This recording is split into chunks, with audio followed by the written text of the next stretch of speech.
If you like using debit over credit, don't you think it's time to also get rewarded? Well, now you can with Discover Cashback Debit. It's a checking account that rewards everyone with cash back on everyday purchases. Plus, there are no fees, period. We're talking date nights, thrifting the latest trends, nights out with your friends, and it's now earning you cash back with Discover Cashback Debit. Check out eligibility and terms at discover.com/cashbackdebit. Discover Bank, member FDIC.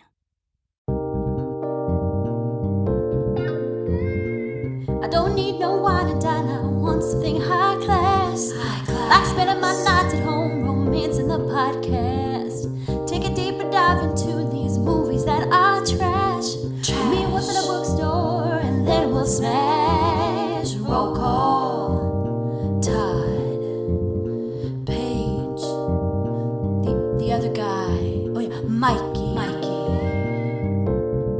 Thank you for tuning into Romancing the Pod. You had us at hello. I'm Paige Wesley. I'm Mikey Randolph. And I'm Todd Schlosser, and this week, Paige made us watch My Big Fat Greek Wedding. Now, this can't have been the first time we have seen this movie before, right? No, I have seen this movie many, many times. I saw it in theaters. Same. I do want to highlight that even though we are all in the same house together in Kansas City, we are recording in separate rooms. Yes, I sent Paige and Mikey to their rooms, and I am recording from the very spacious-looking kitchen. Oh. It's not as spacious as it looks. I have seen this movie before. Oh, have you, Mikey? A few times. I really like it. Yeah. I would like to start the podcast off by saying I just got into Kansas City from Chicago.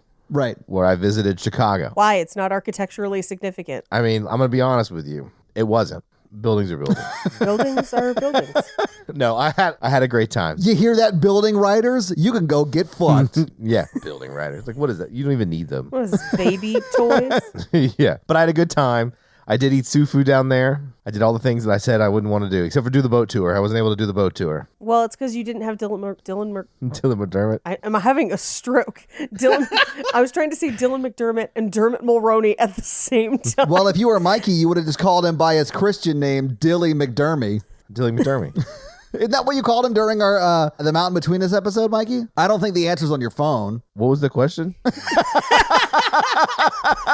So what was the first experience with this movie like for you, Paige? So we went and saw this movie as like a bachelorette thing for my aunt's wedding. Right. So my aunt, my mom, my grandmother, my sister, and I, and a couple of my aunt's other bridesmaids went and saw this movie in theaters. And there was hardly anyone in the theater because it had been out for almost a year at that point, which I'll cover in fun facts, that this movie is in theaters for over a year, which hardly ever happens. It's super rare. Unless you're E.T., yeah. Yeah, unless you're E.T. And so we saw it in theaters, and being a loud, large Italian family, there was a lot of commonality in this film, I would say. And we all laughed and cried and had a good time. And I've seen this dozens of times since. I feel coming from a loud Southern family that they also had camaraderie with this film. I think it does like speak to people with big, loud families and overbearing families. Are you loud? This movie's for you. I do think it's also something that, and this is going to not be my experience, but I assume is the case for like second generation people who have moved from other countries, where like your parents are from that country, but you grew up here, and there's always that culture shift between you and your parents. I have some friends that are like that, and I see a lot of that in this, even though my friends aren't Greek, and it's not like the same sort of cultural shifts. It's like different little things. But yeah, I saw that a lot growing up. Yeah. But again, that's me on the outside looking in. I honestly don't know because that wasn't my experience. Yeah, I would also say, and I remember thinking this, and I mentioned this on the last episode, but I definitely remember watching this as, God, what year did this come out? 2002. Okay, so I'd either just turned 15 or was about to turn 15 when this movie came out. Okay. And I remember feeling like this was one of the first times I had ever seen someone who didn't feel impossibly skinny to me. Sure. Yeah, in a positive role. Yeah. Where people didn't constantly make fun of her looks. No one talks about her weight at all in this movie. But no one talks about her weight at all. Her dad says she looks old a lot, but it's not played like she's fat or anything. He's just like, you look so old. And even in the voiceover, she says, he's been saying that since I was 15, you know? Yeah. And she did look old at 15. And again, to call her plus size would be a misnomer. She is not. She is still definitely straight sized, but just not. And I think this is like the level of thin that was the norm in films in the early 2000s, late 90s was so extreme that this is so different from that I actually, this sounds terrible, I remembered her being bigger. And when we watched it today, I was like, man, she is thinner than I remember, but still not like the extreme we were used to. And then the one time I met Nia Vardalos in person, I remember thinking like, oh, she's just a normal sized person. Yeah. But it's just in contrast to everything else that was out, it seemed radical that she would be the lead. And we'll talk about it in fun facts. The studio did not want her to be the lead of this movie at all. That's so dumb because this is based on her like one woman show, right? Like, Yep. Mm-hmm. she has to be the lead. This is like her story. Yeah. Interesting. I love the movie. You know, it got a ton of buzz when it came out. Like, Yeah. I think I had to go with my mom and aunt and grandmother at the time. I think they're like, we got to go to the movies. Do you want to go? And I was like, sure. But I really like that, you know, the movie's not about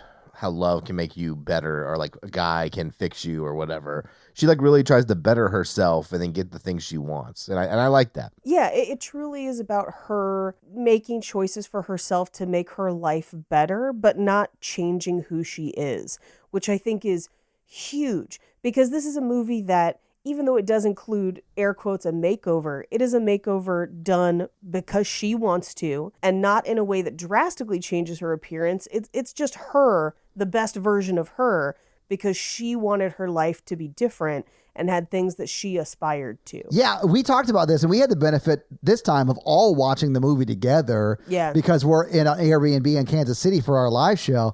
And like, we were talking about that during, because the glow up, if you will, happens before you ever meet the like main dude character, really. Like you see you him. meet him once, but yeah, you've seen him once, but she has not encountered him again. He's not like a fixture in her life. Yeah. And she's not sitting there thinking like, I'm doing this for him. It's her saying, I'm doing this for me because I'm tired of my life being the way that Yeah. this is.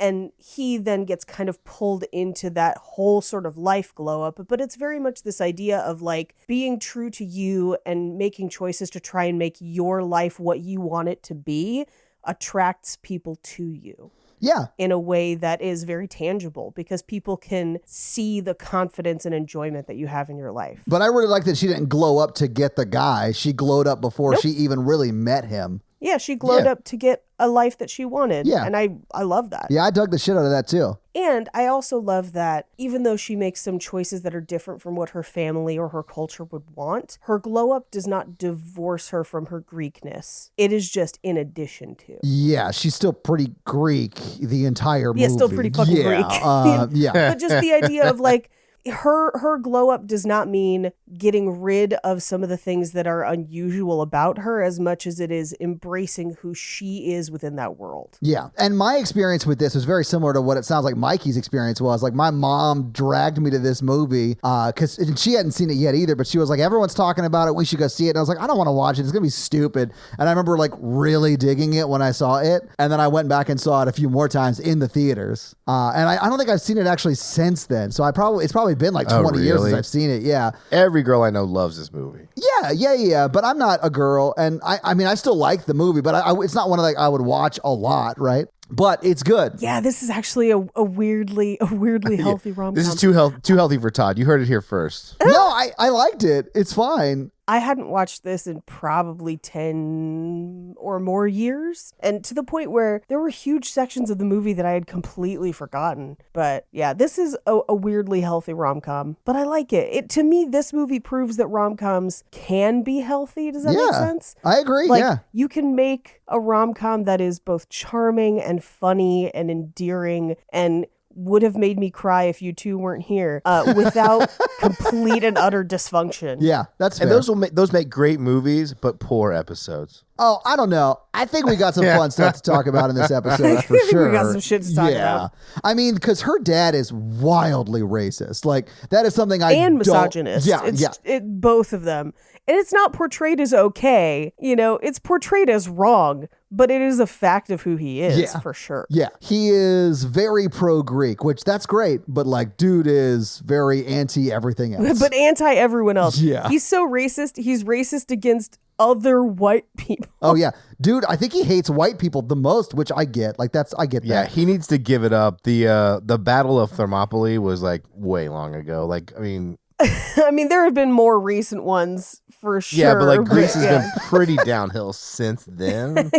These fucking Spartans walking around Chicago. Right. I can't even fucking stand that Like, shit. what have you done since the 300? That's Oh, all you I'm created democracy. What have you done for me lately? Hey, our local oracle says that those Persians are no good.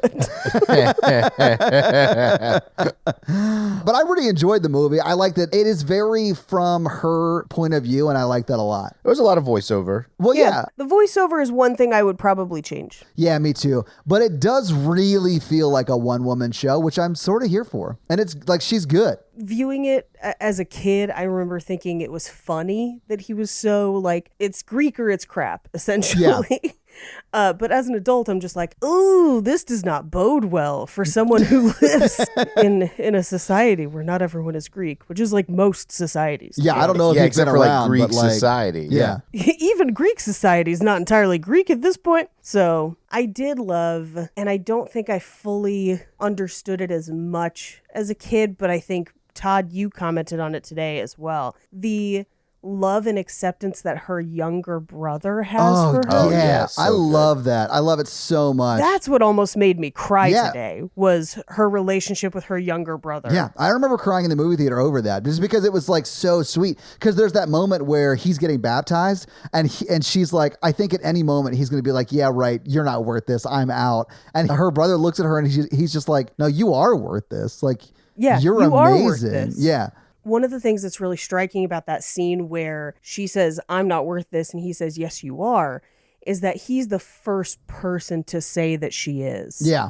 I do love that they put Joey Fatone in this movie, and he has like 3 lines and is in 2 scenes. And I remember it was a huge deal. He was in the movie back in the day. Yeah, me too. I mean, he was like in. Yeah, it was he was huge. in the trailer as much as he was in the movie. Yeah, he's barely in it. He does a bunch of stuff with Food Network and Impractical Jokers. Just a bunch of like Italian meatball guys pranking each other. You know, I mean, good for him living his best life post NSYNC. I mean, I don't hate that for him. honestly, Yeah. no, I'm here for it. Yeah. Anyway, I do love he is the first person to not find fault with who she is and to say she is worth it. The brother, not Joey Fatone. Yes. Yeah. Everyone else in the movie gives her a million reasons why she should do things and why she should expect a certain level of things. And it's always like, because you're Greek and because this is the way we do things and because this is what you need to do to fit into this Greek world. And her brother is one of the first people outside of Ian, obviously, who basically says, no, you are worth a life of happiness,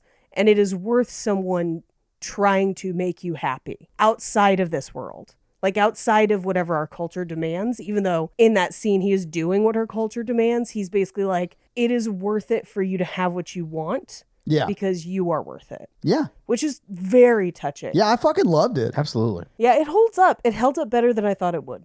Aside from the dad's blatant racism, I thought it did hold up pretty well. But he's as racist as the dog from the mountain between us. I don't know if he's that racist. That is rough, as the Oh dog wow. would say. Oh wow, Paige. But do you guys want to get into this movie so we can talk about it scene by scene? Sure. Let's get to it. So the movie opens, and the first thing that you notice is the Playtone logo, which Playtone has done a handful of other movies later on. It's usually anything that Tom Hanks produces. Yeah. But it's named after the record label in That Thing You Do, yeah. So we'll talk in fun facts about how Playtone gets to release this movie and why. But just keep that in mind for later. So we open on a rainy morning in Chicago with a title card that says Chicago 5 a.m. And it's Tula and her father Gus driving to open the restaurant that morning.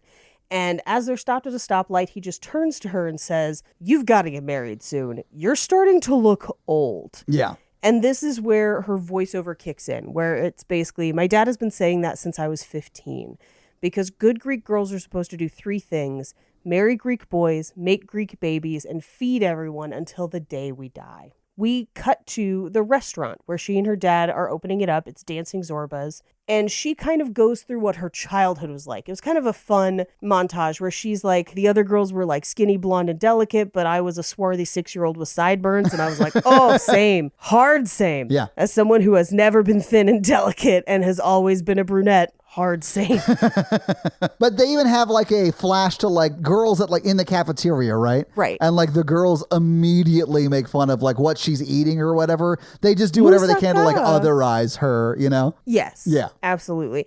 And all of it is her family's commitment to their Greekness, if you want to think of it like that. Where she also talks about they got to go to Brownies and Girl Scouts and she went to Greek school. Yeah. And my favorite is the word problem in Greek school where it was like, if he has 4 goats and she Yeah. has 9, how soon will they marry? We cut to her kitchen where her mom is making them food. And she is using, now this is Paige's Dinnerware Cookware Corner. We're about to get a Pyrex talk, Mikey. Oh, here we go. You're about to get a little Le Creuset talk. It's an oval stoneware, essentially, oven. They would call it an oven or a like a roasting oven, but they actually didn't make those until about 15 years ago. So it's wrong. Well, I mean, this movie cares? was filmed in 2002, so they definitely had it in 2002. Yeah, I mean, give or take. So yeah, maybe about 20. So that was 20 years ago, yeah. They were invented by the Greeks. That's why it's in this film. Well, so if it were accurate to the time frame that they're actually like displaying in the movie, it would have been one of their cast iron pieces instead, which to be honest is probably what you should be using in that format. But the stoneware one, which was newer at the time, cost less. So I suspect that's probably why they did it. Fair enough. Because this movie had a very small budget, Yeah. as we will talk about. Is this also where we get the flashback where her dad is like breaking down words and showing that Not all yet. words are Greek? Okay. Yeah, no, this is the one where we get a flashback to her mom where she's like, I don't want to eat this food. And she's like, what do you mean you don't like food? When I was your age, we didn't have food. Which we will find out is very true, that like her mom comes from like a war-torn part of the world. And that was probably her childhood Yeah. a little bit. But it's just, to me, it's always struck me as a very funny thing to say of just like, what do you mean you don't want food? When I was your age, we didn't even have food. Yeah. Like, we didn't have shoes. We had to walk uphill both ways. Yeah. In the snow. In Right. Greece. You know, snowy Greece. Yep. We get a shot of their house, which again looks like the Parthenon, with columns and statues, and their garage, which is the Greek flag. In case there was any doubt as to what country they Yeah. were from. I don't know. What do you think? Maybe Mexican? So we cut to her dad driving them to school, and this is where he's kind of quizzing them on, things the Greeks gave them and like how he can relate any word to being Greek, Yes. essentially. Yeah. And this is also where we find out about his obsession with Windex, that he believes Windex cures any skin disease. I think this is the thing that stuck with me the most about this movie, Yeah. which I'm not proud to admit, because there's a lot of great stuff in this movie, and this is not like one of the great things about this movie, but it was one of the funniest, I think. Yeah. Well, and I find it really interesting. I noticed it this time. I don't know how much I had noticed it in previous viewings, but as they get to school and she gets out of the car, he says, you should be proud to be Greek. Yeah. And we experience a lot of this movie where maybe she's not so proud, but at the end of the movie, embracing herself, including that part of herself, is what ultimately makes her happy. Well, when it comes to cultural pride, There's a right and a wrong way to do it. I would say her dad's going a little extreme. I think maybe she has to come to it in her own way. But I Yeah. think he's pushing her in a way that makes her want to run from it. Yes, exactly. Well, and also I think everyone in her childhood like othered her through her Greekness. Right. So she like wasn't a part of the popular crew because she was Greek and swarthy and or whatever. And her dad, I think, is from Greece, right? Like he moved here with Yeah. $8 in his pocket, right? So like Yes, he's very proud of where he came from, which that makes sense to me. right.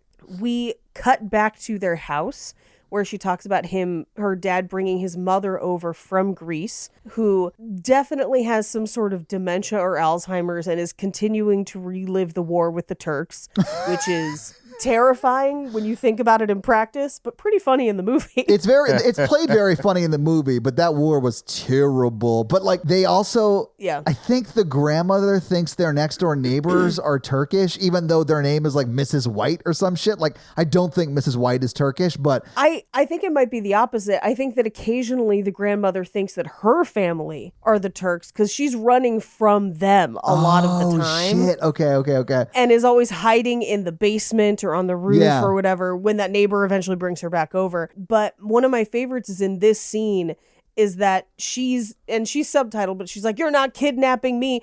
And the whole family is there just chasing her with casserole dishes. Like they're just so happy that she's there. And clearly this is a family that displays love through food, which is like 100% my family too. Mine too, but just the image of her running from people trying to bring her casseroles cracked me up. That's so funny. Yeah. In my mind, whenever we don't see her on camera, she is in Mrs. White's yard planning her murder of Mrs. White because she thinks Mrs. White is Turkish. But I do think you're probably right. I do think she thinks her family is Turkish. Yeah, and she's constantly trying to escape them. That makes more sense, but I enjoy my murder plot theory a lot more than yours. I think one of the things that I enjoy most about Yaya is that in the movie, her moments of lucidity are only 2 lanes. One, bored and annoyed that she's there, which I love.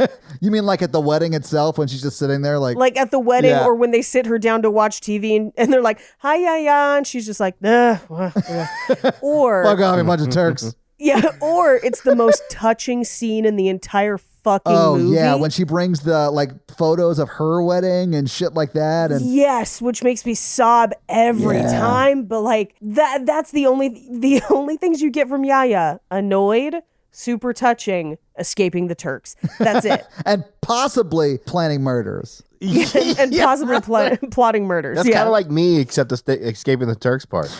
Anyway, her voiceover continues through these first few scenes. That voiceover goes for like the first 15 minutes, but she's basically taking us through kind of what her day is like at the restaurant while we hear about like, hey, nice Greek girls who don't get married work in the family restaurant. Basically, that's how she's ended up there. Yeah. And she talks about being 30 and in the culture way past her expiration date. And we see as her mom and aunt arrive at the restaurant in the morning and they're like, "You closed last night. Why are you opening this morning?" And she's just like, "I have no life. This is all I do. And I am sad." Yeah. Like it's not great. I think it is pretty clear that she is a little, maybe depressed is not the right word, but she is sad. Like, yeah, no, I would say that's the right word. I don't think she really likes where her life ended up. Yeah. And one of the things I really like about the movie is that she proactively takes steps to change it, and it's not for someone else, it's only for her. And I love that about this movie. But that's like one of those things that when I first saw this, I was like, I think too young to get that. Yeah, I was just like, oh, good for her for finding a man even if he wasn't Greek. That's great. And they sort of accept him. That's awesome. You know,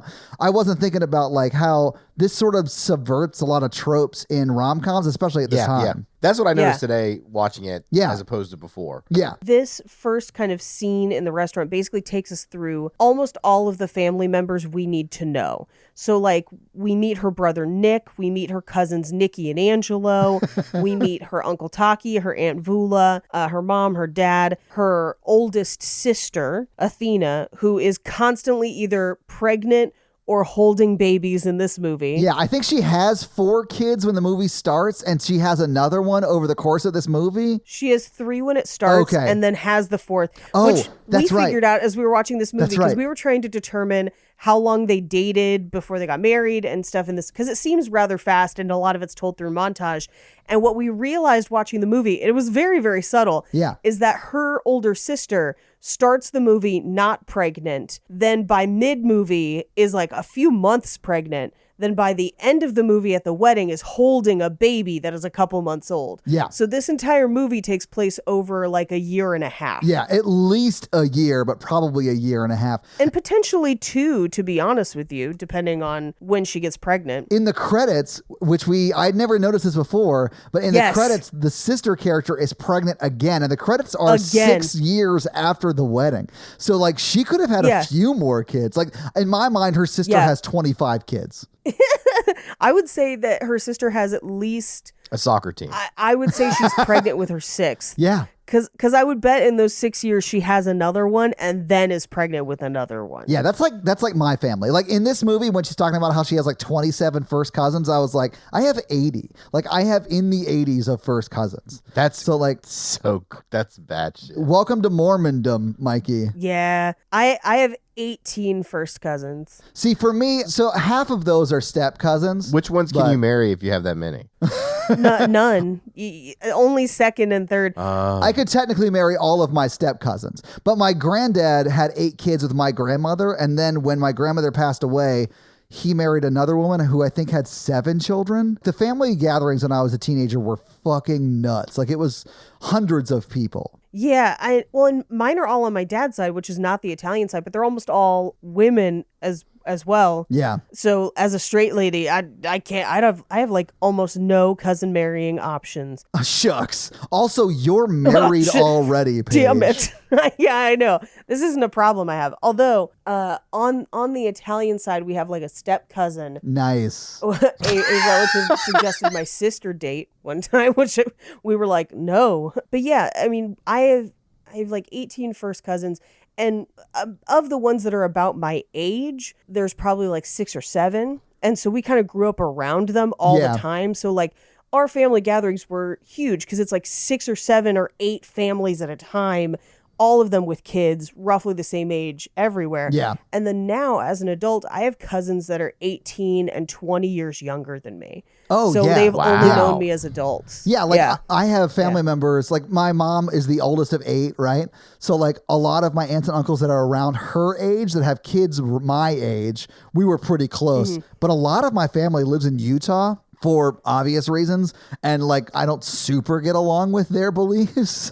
So I'm not really super close to a lot of my cousins, which I think is a little sad because they're great people, I'm sure, but I just don't know them that well. Oh, Utah Jazz fans. I get it. Yeah.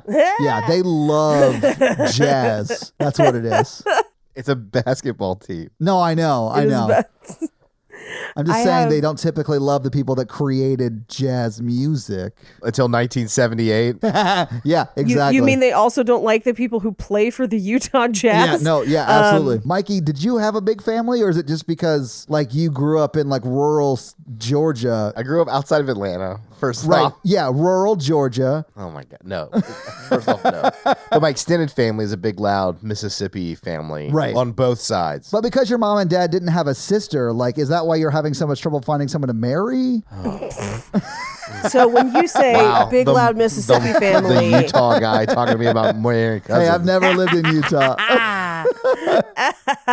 but so Mikey, are you saying that like instead of a goat on the lawn, in your family it'd be a gator? No, that's Louisiana. Have you ever had gator? Yes. It's not terrible. It tastes like a really tough chicken. Like a story from my mom's childhood is during Thanksgiving, all of the adults got super wasted in West Point, Mississippi, and they took the turkey out of the oven to use it as a football outside in a game they played. And then my mom had to drive all the cousins to get Sonic because my family has an unhealthy relationship with alcohol.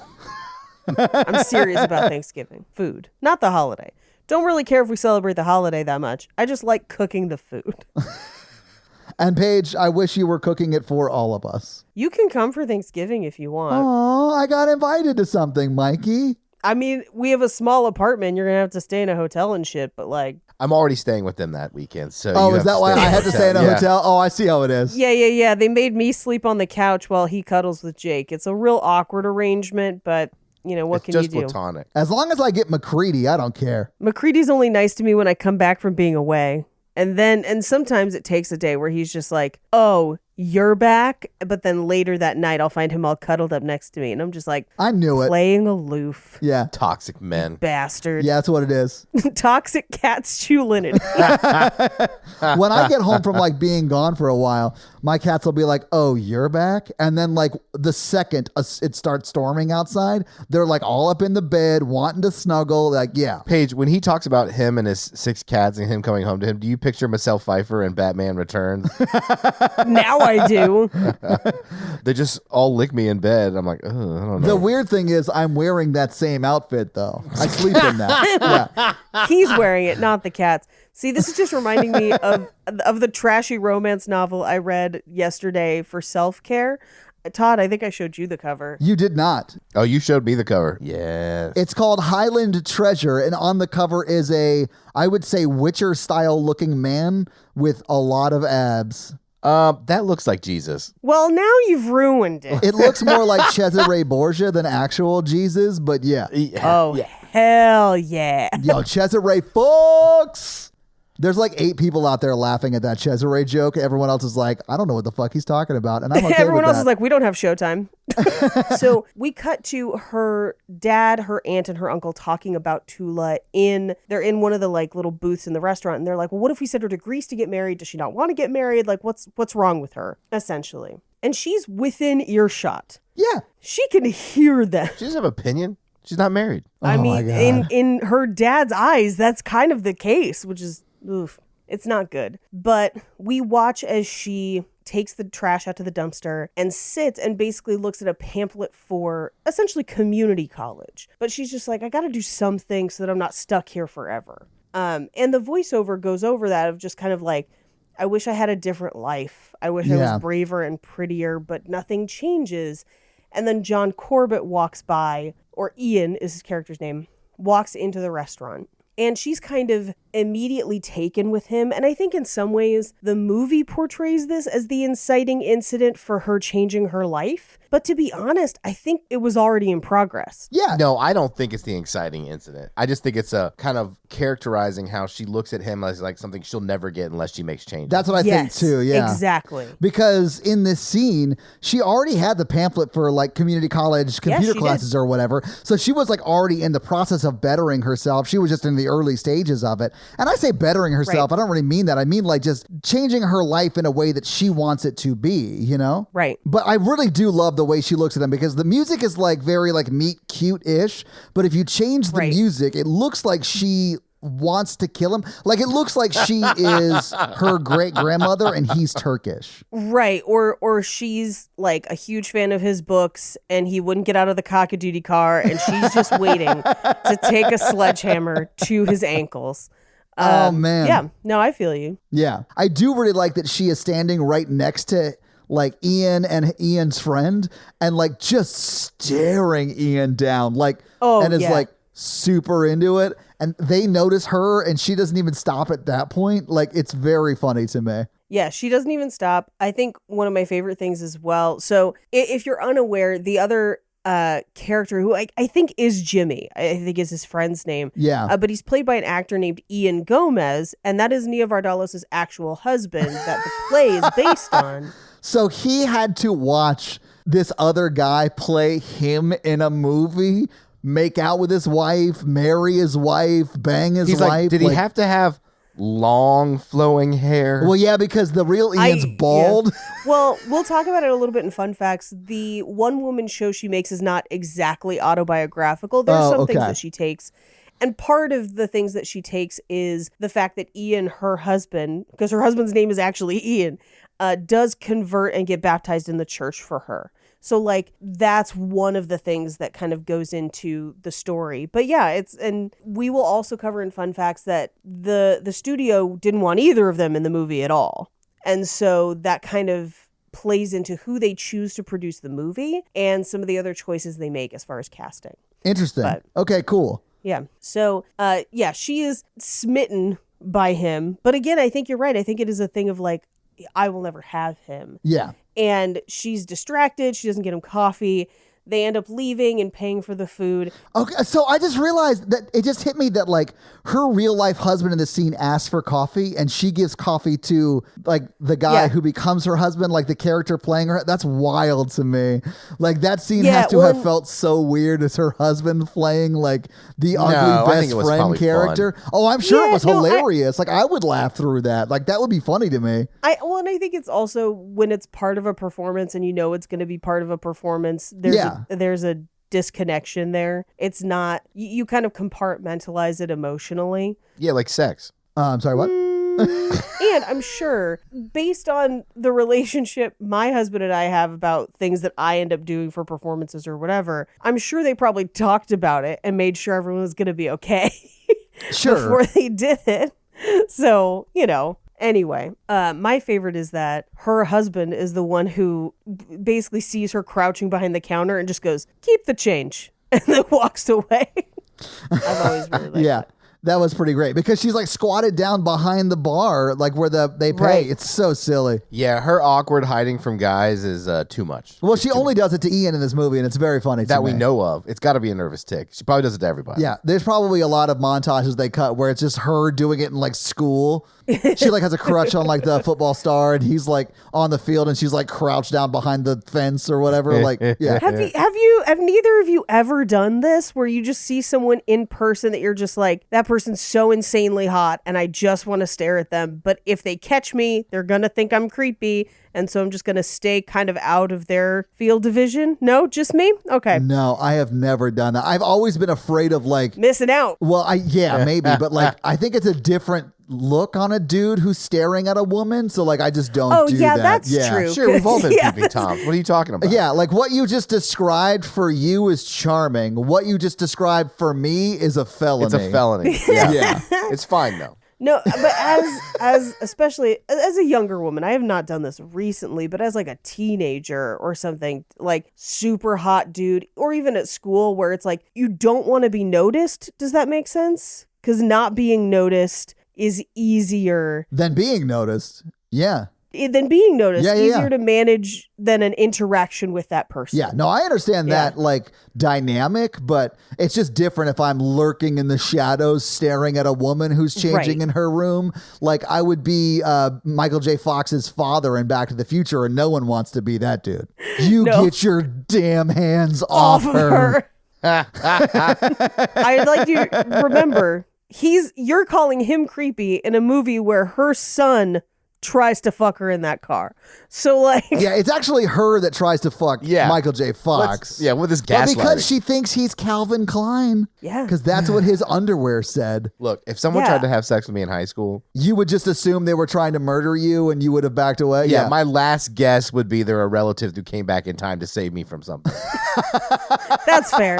That's Yeah. fair. But now that I'm thinking about it, I feel like I should just start writing other celebrities' names in my underwear. So that like if I get in a car accident or something, the EMTs are like, "Oh my God, it's Lady Gaga." Hang on What one was second. she doing Hang on. here? I have to unpack a few things. First off, Oh my gosh, this is obviously not Lady Gaga. This must be Lady Gag-A.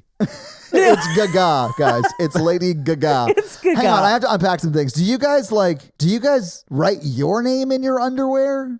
No. Which is how I'm going to end up buried as Jane Doe. Okay. There's no other way to identify me. So for me, I just wear a toe tag at all times that says Mikey Randolph.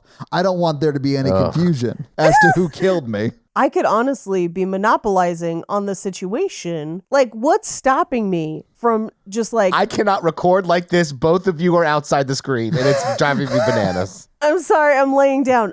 Todd walked off. Todd walked off. Like, I'm like, who's talking? What is happening? I walked into the hallway because I wanted to see if I could hear you guys from the hallway, and I can't. I can hear your loud radio ass. Oh my God, you think that's loud? Todd was high the other night, and I've never seen Todd louder. I am not loud when I'm high. I don't think people like me when I'm high. Lies. I think you guys hated me when I was high. I was laughing quite a bit at you because I found it very funny. But that's also how he tricked you into dancing with knives. That is true. I wonder if the fans know I was high when I recorded that video. And then if you watch the video, I mean, I think it would you worry them know- more that you were throwing knives under the influence. God, I can't believe I caught those knives, guys. I'm so high. See, this is why Sebastian Stan hasn't retweeted it. He knew you were high. Oh, you mean close personal friend of mine, Sebastian Stan? I'm just saying, if Sebastian Stan wasn't a coward, he would respond to my dance off. Okay, now he's a coward. Damn, Todd. Like, Listen. this is... I didn't see him flipping knives in his dance, so So is this a challenge? You're challenging him to flip knives. sure. Yeah, that sounds great. Let's do it. Great, great, great. Everyone pivot from tweeting at Wingstop. To tweeting at Sebastian Stan. Please don't, actually, hang on. Please don't call him a coward, but let's try and get to the bottom of whether he jerks off with that metal arm. Because I have questions about it. I mean, here's what I will say. People have presented a lot of evidence to suggest that the Winter Soldier is right-handed and therefore would not jerk off with the metal arm. However, there is some debate as to whether or not actor Sebastian Stan is right or left-handed. And also, we have found out that the metal arm is full of lube. So you tell me. You got to have some sort of like substance that keeps it loose, you know? You got to like... Yeah, they use KY jelly. So I'm just saying that like it's prepped and ready to go. Yeah. I don't know about all this. What? You don't know about the lube? Because he's talked about it in interviews a lot. Because people sent me a lot of videos of him talking about how much lube they put in the arm. And I was like, man, life is so goddamn weird sometimes. Indeed it is. Anyway, this is also where we see that Nick drew like a new menu and tries to show it to his dad. And his dad's like, no, thanks. I mean, it did look pretty shitty. No, I thought it looked good, great. actually. I liked it. I can't draw for shit. So, like, maybe, Mikey, you're just like an artiste, like a Andre Gazzetta level artist. I tend to doubt it, but like, I thought it looked great. And so does the one later on that he shows him. I think it looks a little bit better later on. Looks better than a certain painting of a hamburger restaurant. If he was drawing for their kids menu, I would have been on board. What? Wow. Rude. Wow. What are you, Oingo Gablogian over here? Just art criticking all over the place. Don't you make fun of my family's restaurant. Well, maybe if they had menus like that, could still be around. Yeah. Wait, is it still around? I didn't fact check that before making that joke. It's not. It's in a museum. It's in a museum? The whole train car diner is in a museum. Yeah, fun fact, that train car exists on one of the stones of the Cross of Coronado. It's in the Tupelo City Museum. Okay. Cool. So can we still eat at this restaurant, Mikey? No, but I can cook you the burgers that they used to make. Mikey, I demand you cook me the burgers that they used to make. Okay. Should we put some of that chili dip on them? No, there's a certain way you create the burgers, and chili dip is not a part of that. Is a key ingredient love, Mikey? No. And in fact, for you, it definitely won't. Damn it. I was just really trying to get him to tell me he loved me. Does the process include vitamin water? Because if it does, I'm out. It does. No. It also includes a lot of eggplant emojis, Paige. My grandfather swung a bat between his legs, and I do too. It runs in the family. They're called Duty Burgers. Wait, are they really? Yeah. It's Duty's Diner. The shit you were making fun of me for. His name was Duty? Yeah, Daddy Duty. I'm not even joking. Schnucka is my dog's name. We call her Duty Boots. All of your pets have really stupid ass names. I'm And sorry. I- No stones thrown. Because you're like, yeah, do you guys want to eat duty burgers? No, I don't want to eat shit burgers, man. That's not what they were. I mean, like, that's not what shit was called in the 40s or whatever. The 30s is when the diner was around. His granddad did not fight back the Nazis to come back to Tupelo, Mississippi to make burgers for a living for us to make fun of his name being Duty Page. That was my family legacy. That's fine. How dare I draw that association at all? That's fine. That's fine. I mean, if we're going to make fun of family names, that's fine. That's fine. Go for it. I have an aunt named Boots. Is his last name actually Burger? Because that'd be awesome. No. That'd be like James Cash Penny. I'm not going to tell you the last names of my ancestors. It's not 23andMe. This is my big fat Greek wedding. You can't trust us with that information. We might use it against you. Y'all are mean fuckers. Says the person who makes fun of my brother being dead a lot and my feet a lot. And him being a skinny fucking bitch.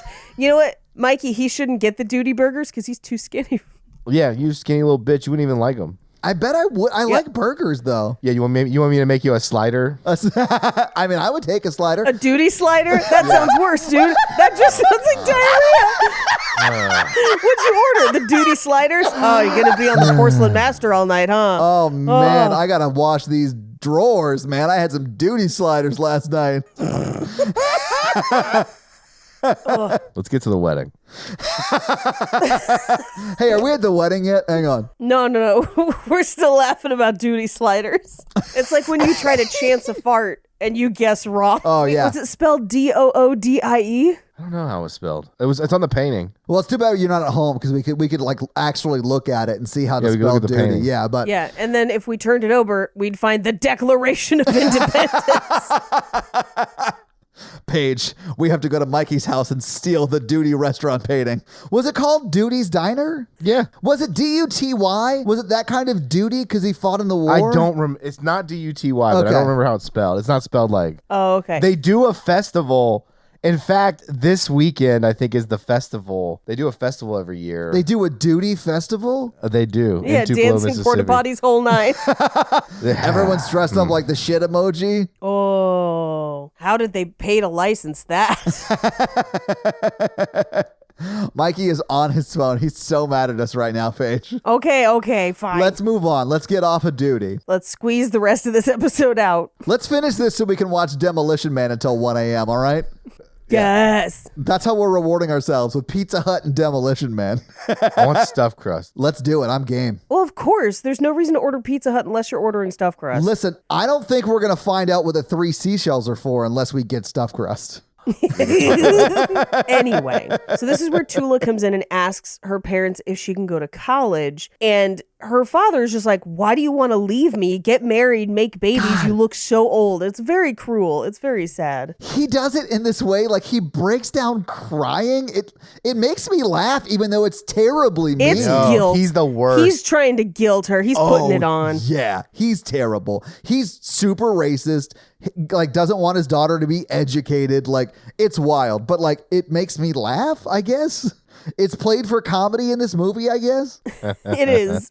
I do like the conversation that she has with her mom after, where her mom is like, I understand that you have aspirations outside this and I will help you. Yeah. Well, I think she even gives like a metaphor of like Greek men are the head of the house, but the women are the neck. And I can make him look in Yes. any direction I want. And I was Yes. like, listen, mama, you manipulate this man like a pro. I'm going to let you handle it. And she does. Yeah, there's nothing like healthy communication, like Oh, manipulation. no. Like this is not the way you should go about it. But like if you live in a patriarchal culture, like I could see why this would be something you would be good at.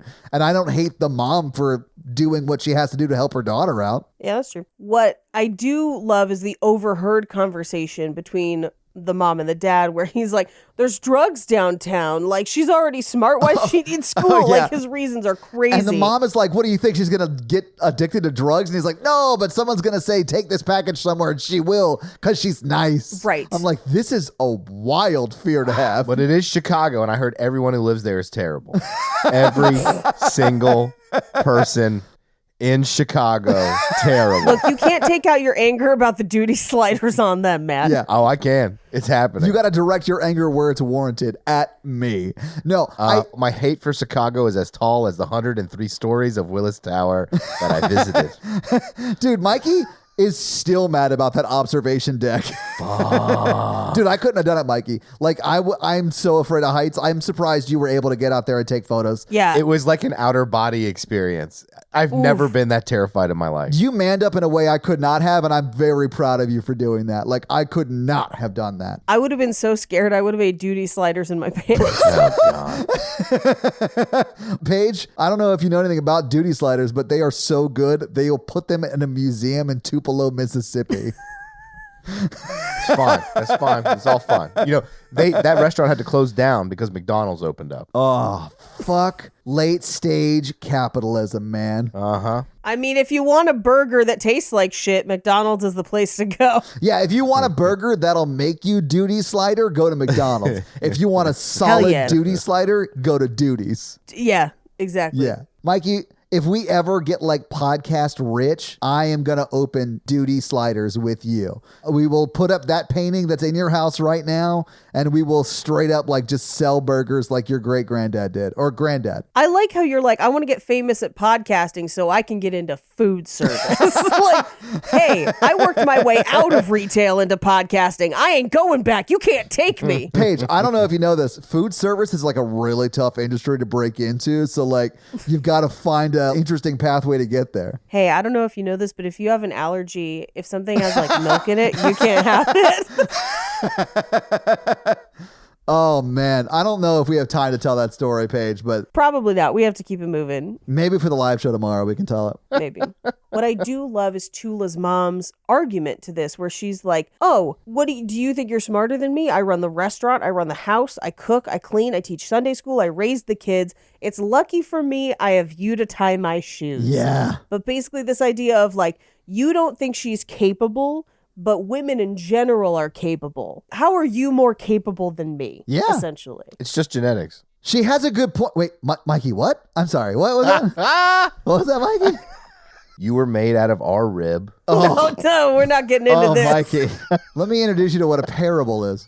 First of all, no one could ever take a rib from you, Mikey. I saw you eat barbecue earlier today. Oh, Yeah. Paige, he is a master of getting meat off that bone. You would chew the fingers off my hands if I tried. I'm so glad I didn't lose a finger while I was doing that dance, because I do feel like Mikey would have dove to the floor and eaten it. Paige, I would chew the meat off your fingers even if I didn't have a cage.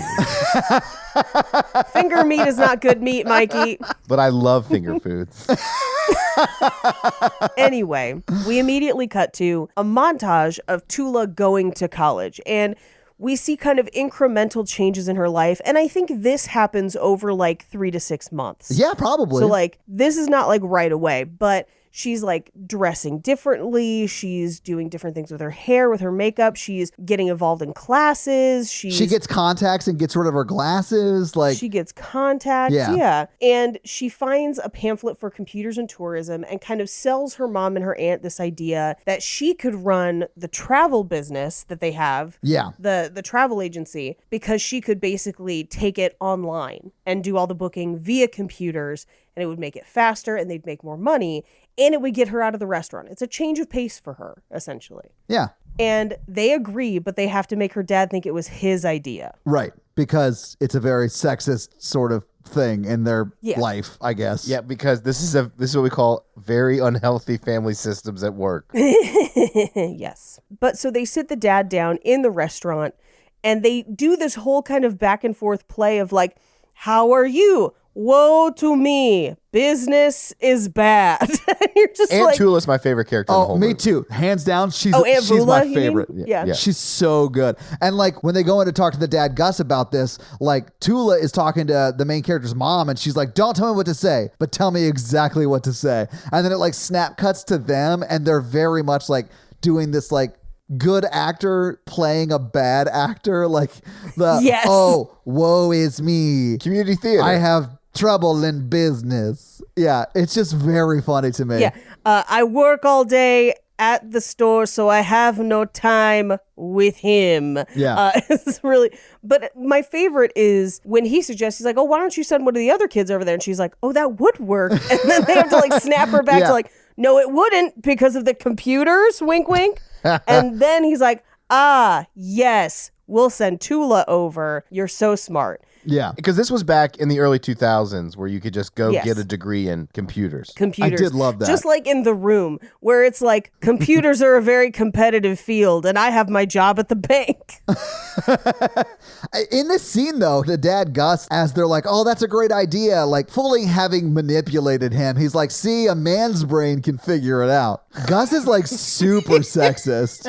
I want to get a degree in computers and be Counselor Troy's job of like, the computer says it's red alert. Counselor Troy was also their ship psychic, I'd like everyone to remember. She is multidisciplinary. That's what I am. I'm the psychic of this podcast. I'm a counselor. Counselor Mikey. Okay, Mikey, what's going to happen in the future other than podcasts being a dying medium? Well, unfortunately, I can't give you that because it would change the future and lead to the end of the world. I can't tell you about You the mean future. it would violate the Prime Directive? Got it. Exactly. I have an idea for a cult we should start. Okay, who's the psychic of the podcast? Well, no, it's just us pretending we can read the future, but whenever someone asks, we're like, I can't tell you because then it will fundamentally alter it and it would rip apart the fabric of time. And like, I'm just too responsible. Spoilers, that's how most cults start. Spoilers. People are going to treat each other real bad. Yeah. Oh, no, what? Yeah. That's never happened before. And on social media. What? Oh, shit. That was the last place where people treated each other nice. Exactly. That was the last bastion of civility, Paige. Are they going to put the cocaine back in Coca-Cola? They're not. They're not going to put cocaine back in Coca-Cola. They're going to put it in Pepsi. Oh, shit, I hate Pepsi. I know. We're in the worst timeline. Finally, a reason to drink Pepsi, I guess. No, it tastes disgusting. Even the cocaine doesn't make it worth it. We are a Coke podcast. We've talked about The it. new judgment day is when you decide to drink regular Diet Coke or Diet Pepsi with cocaine. Dun, dun, dun, I think it'll dun, still dun. have to be Diet Coke for me because Diet Pepsi tastes disgusting. It Well, really you don't know. does. It tastes better with cocaine in it. I mean, I feel like anything's going to taste a little bit better with cocaine because you'll just be full of business ideas and flavor. And that's what duty burgers are made of. Well, cocaine does make you take a wicked shit. That's a real thing. Paige, is this something you need to tell us about your current drug habits?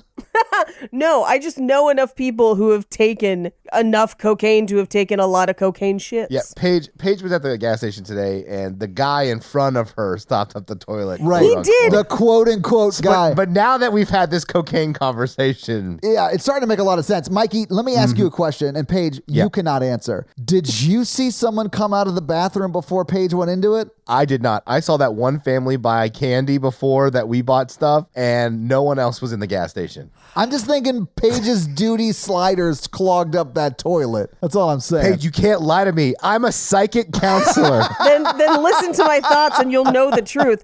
It was a co-ed bathroom and there was like a bro-ass bro in there who flushed like 14 times.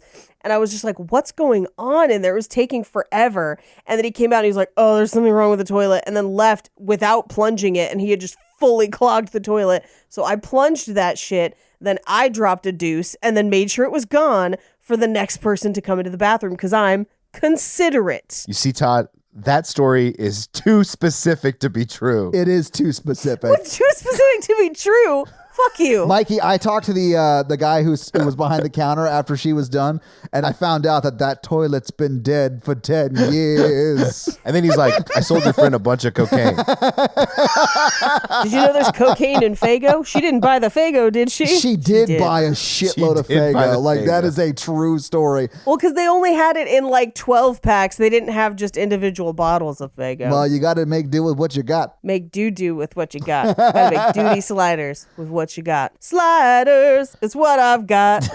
Gonna dump it in. Duty We should have a sliders themed sliders restaurant. It would be so specific and great. That Hell show yeah. is not good, Mikey. I tried watching it. Paige, I've never said it was good. I just said it was a show. Also, that's the point of the show. It's terrible. It's like John Rhys Davies and Jerry O'Connell. Yeah. It's amazing. I don't want more of it. I want less of it. In fact, I'm mad that I had to watch the amount I had to watch to get you to watch Outlander, which was a legitimately good show. It's fine. Outlander's fine. It doesn't have the pizzazz that Sliders does, though. If she traveled back there in a sliders portal, I would come back around on Outlander. Out sliders. She just I touched the stone while eating a burger, and that's how I got sent back in time. And I woke up with Duty Sliders. God.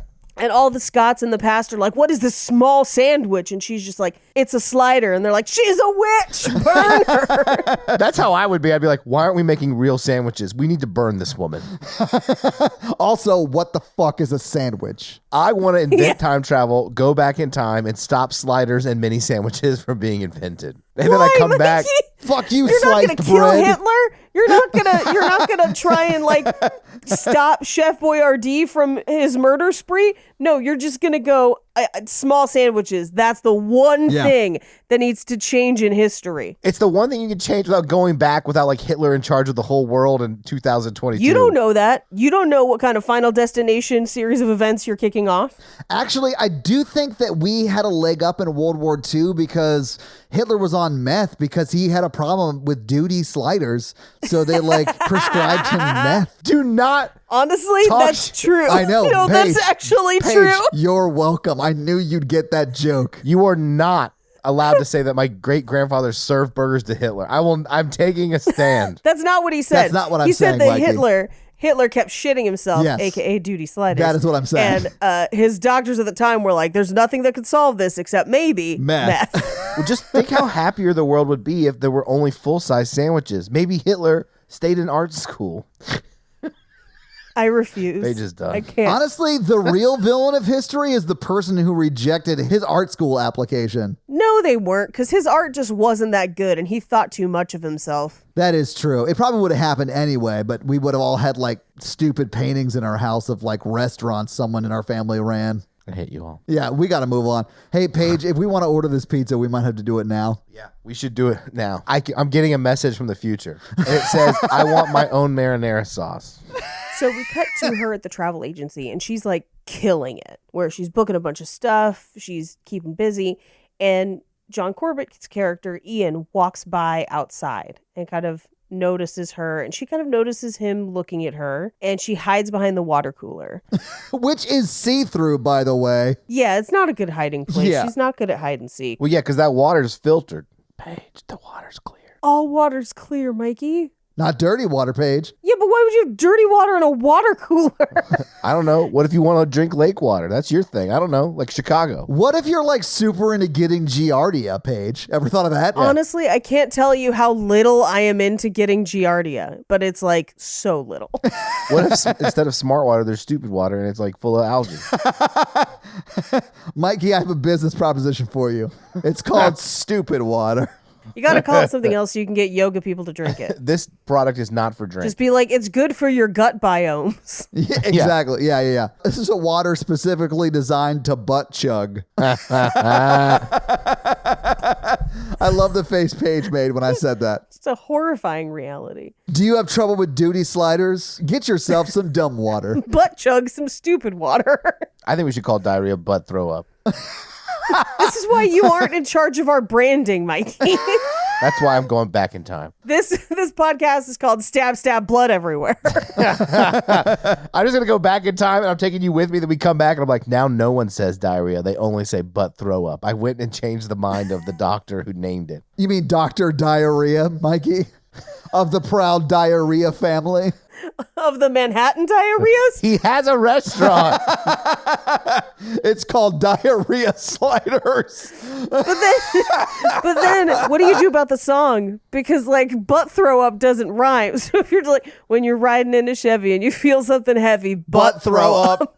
Yeah, exactly. Imagine if they had butt throw up bags on planes. Oh, turbulence. Turbulence. Oh my God. Oh, wow. Paige has gone to the just general word association part of the evening, and I'm here for Southwest has started passing out dumb water. Feel free to butt chug this in your seat. I can't let you guys see me butt chug anything, and I would ruin these Care Bear pants if I did. I can proudly say I've never butt chugged anything. I butt sip. I don't want indigestion. Mikey butt sips, ladies. He boofs stuff with one pinky up. I'm a classy guy. He's a right proper butt sipper. I don't know where we're going. We should get back to the movie. I do think sometimes we yes and each other into some very troubling places. Yeah, I mean, you're mad about me bringing up cannibalism, and you're just like, what if we drank things with our butts? That's technically reverse cannibalism.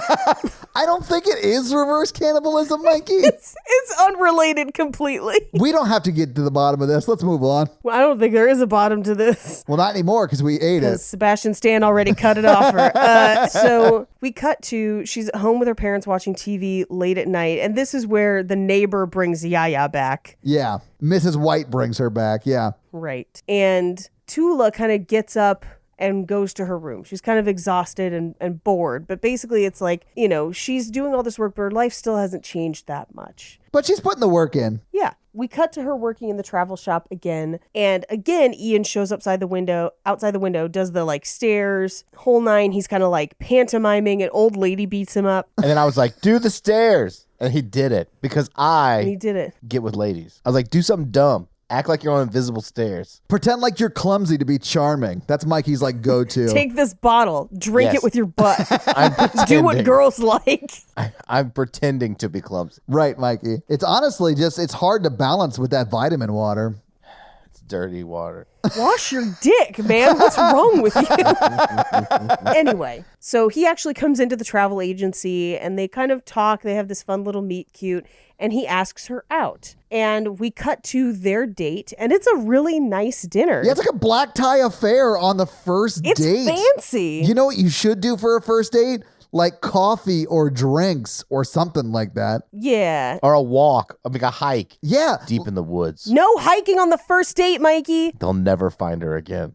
Oh my God. Because she ran away from a shitty first date. Stop it. I do think it's like a hell of a swing. Like if you go to like a really nice fancy restaurant and you hate each other, like I'm going to tell you this. I would rather go to a really nice restaurant and hate a person than go to the woods with a stranger. Do you know how terrifying of a prospect that is? Don't go hiking on your first date. That's how people die. I think sex comes before hiking, honestly. Like I want to know this person intimately before I venture into the woods with them. That's just what I've been telling my husband this whole time. I'm like, I don't think I know you well enough physically for us to hike together. Kayak. I'm gonna take him kayaking. Anyway, during this dinner date in the movie that we were watching, this is where she reveals that it's her family's restaurant because he recommends her family's restaurant to her. And he's like, oh my God, I remember you. You're that waitress. And she says, like, I was going through kind of a frumpy phase. And he's like, no, I thought you were cute. Like, Yeah. I didn't find you frumpy at the time. I think that's a super important part of this movie. Me too. And I think that when they first meet in the diner, she makes like a self-deprecating joke and he's the only one that laughs at it. He laughs Yeah, he at it. I laughs think at it. he's into her in that moment when she is at her most frumpy. Yeah. I agree. Him not remembering, I think, would have been different for me. I think it was sweet that he Yeah. remembered. Yeah. And, you know. And he was like, listen, you may have been frumpy, but like, I'm into it. Yeah. I like you like I like my dumb water. Thick. Thick and butt chuggable. Thick now? Well, it's got a lot of algae in it, Paige. I hate this idea. I hate it so much. I'm going to go on Shark Tank and I'm going to be like, this is water from a Shark Tank. What do you do with it? Well, you put it up your butt. Yeah. What? Why? No Just reason. because. Look, why do people do anything? It's an existential kind of product. It's a TikTok trend is really what it is. We're going to cash in, Paige. Existential product. Anyway, she lies to her family about dating him and says that she's taking a pottery class. Yes. But then we dive into their second date where they have kind of, they take a walk after, they have a conversation about her family and why she's kind of apprehensive about him in like meeting them. Yeah, and she does open up about how her family in her eyes is like crazy and loud and like there's a lot of them and it's just like a Yeah. lot and she's worried about introducing him to them. Right. And so they do have their first kiss. He goes to take her home and she has him park far away so that he doesn't see her house. Yeah. And then he kisses her again in the car before she gets out. And then we get into a montage of dates over an indeterminate amount of time. But I do think it's a few months at least. I think so too, but like they all end with like him dropping her off and them like getting heavier and heavier makeout sessions and then her like Right. ending it and going inside. And like, cause it's pretty clear she wants to like jump his bones, but they're like in front of her house or like down the street from her house. So they're not going to. And I get that. But like, Mikey, if you were on a date and it was clear that someone wanted to like bone down and you had your own apartment or your own house, would you not be like, hey, why don't we just go back to my place? God made public parks for a reason. Oh, no. I'm not going to bring her back to my place the first 3 dates. I don't want her to know where I live. In my headcanon, he had asked and she had said no. I mean, that's probably more accurate. But when he finally does take her to his place, like the first thing she does is like rip open his shirt and jump on him. Well, he pulls up to his apartment and he asks, do you want to go up? And she says yes. That so is I got true. the impression that maybe this conversation had happened a few times before. I mean, that's fair. We don't see that, Like but on that's text, like on Facebook. like he tattooed it across and above one of his nipples. Yeah. He visited her at work. Was like, do you want to come up to my place later? Well, he does visit her at work and he's basically like kissing her neck. they're like canoodling. They're canoodling Yeah. and her cousin Nikki walks in on Well, it. I've never done anything like that at work, so I don't understand why they were doing it. Who would ever? But it is implied that he has an erection, which is a joke that completely went over my head as a kid. Like, Oh, yeah, I was making the joke, and then they made the joke, and I was like, oh, it's for real. I think I had just Yeah. made the joke about how his dick was actually out in the scene and he like would not put it away. And then he makes the erection joke. And I was like, oh God, Yeah, I just thought he was wearing khakis. flesh toned khakis. All khakis are flesh tone. Not Yeah, for that's true. everybody. Actually, well, khaki is like a series of colors, but they're white people flesh tone most of the time. Yes, that's fair. Yeah. But we find out from Nikki that the family knows that now she has to kind of answer to her parents for what has happened. And we cut to the house where her father is lecturing Ian. And he's like, you didn't ask me. You didn't do anything. I'm the head of this house. Yeah. And he just goes, fine. May I date your daughter? And he just goes, No! I love the way he says that. It's so funny. I mean, it's like terrible. She's a 30-year-old woman. And Ian even says that. He's like, I mean, I didn't ask you for permission, but she's 30 years old. Like, she's an adult she's an woman. adult. She can make her own decisions. And Gus is of a different opinion on that for sure. Yeah, well, and as he leaves, because he does leave, he has to leave. But as he leaves, he says, I'll see you later. He says tomorrow. He's like, I'll see you tomorrow. Like, this changes nothing. Yeah, Have you guys ever dated someone whose parents hated you? No, everyone's loved me. I'm pretty likable. Yeah, I don't know if same. you know. Mikey. I don't know if you've met me, but everyone loves me, except for you. I mean, Tony the Tiger's parents were a little rough, but like, I don't know, Paige. You eventually won them over. I kept hearing them say that you were great. anyway, so he leaves, and her dad just says, didn't I say it's a mistake to educate women? Which is a bonkers equivalency to jump to. But he's really upset that she's dating somebody who's not Greek, and he stomps off to go to his bedroom, and then she is basically left in the kitchen with her mom, and she just says to her mom, I'm sorry I lied to you. Which I think is, I like that she doesn't apologize for dating him or liking him. She just apologizes for lying about it. Yeah. Because that's the only thing that's wrong in her eyes. And I'm like, yeah, that's right. Doesn't she also say that she loves him in Yeah. this scene? Yeah. Yeah. Mm-hmm. And her mom just says, I know you've had a little romance, but end it now. And this is where she says, I love him. And her mom just says, eat something, please. Like, that's what it is. Like, you're not feeling love. You're feeling hunger. Right. I mean, it is hard to tell the difference. We cut to the next scene where she's setting the table and her mom is like, oh, your dad's having a friend over. And it's clearly someone her dad's trying to set her up with. And he's gross. They're all gross because we get sort of a montage of like probably 4 guys and they're Yeah. all gross. Yeah. Well, and we intercut it with her going to Ian's apartment for the first time. And very clear lines of consent are drawn here where yeah. she, like, he basically is like, yeah, do you want to? And she jumps on him. So he basically puts the ball in her court for her to be comfortable doing it, which is great. Oh, he definitely put the ball in her court. Yeah. I need sex, Paige. Yeah, no, I know. But we cut through the other dates. There's one guy that has like an intense unibrow.